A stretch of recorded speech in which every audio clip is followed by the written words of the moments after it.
This is the next thing, right? I mean, we haven't had an assassination attempt on a US president, former or otherwise, since 1981. Of course, that was Ronald Reagan. So we've had a long period of time where we've felt that things are reasonably safe. Suddenly, very quickly, that has changed. What does that do for American politics more broadly?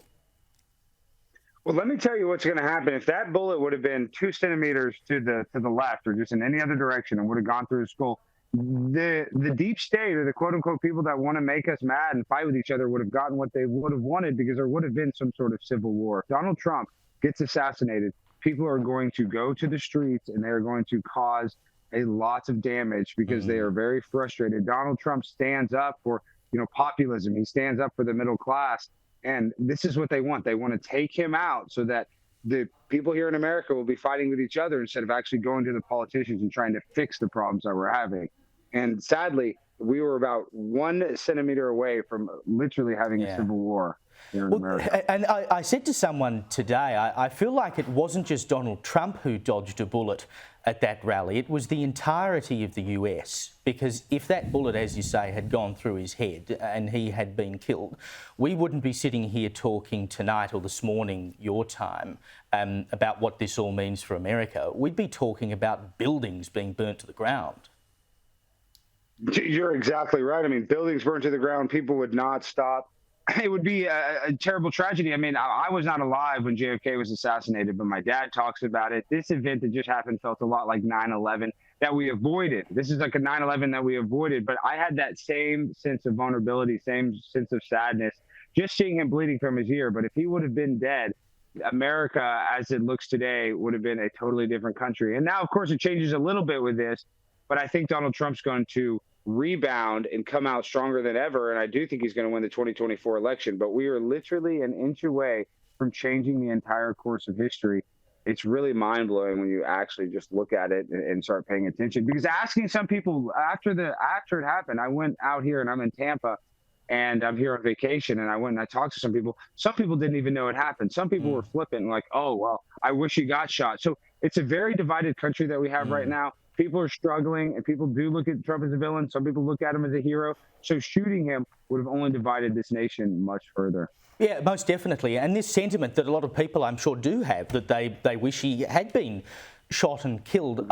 This event will do nothing to allay that or change that. But the question now is, given how high the temperature is there any way to turn it down? No, there's no way to turn it down, because listen, when you saw CNN report on this, they reported on it as Trump falling down after hearing loud noises. The media here in America is the biggest fraud of any corporation, of anybody that exists, because they will literally look at us in the face and lie and try to misconstrue what actually happened. So until the American media actually reports on stuff truthfully, we're just going to be in a constant state of confusion. So it's very sad. I just can't believe the media would even say that Trump fell down. And even Joe Biden, it took him hours and hours and hours for him to admit that this was even an assassination attempt. So imagine living in a country where we have no transparency. And that's going to be the big key to this, is giving us transparency on what really happened in Pennsylvania. Well, you mentioned Joe Biden there. This was a little bit of his belated presser today. There's no place in America for this kind of violence. It's sick.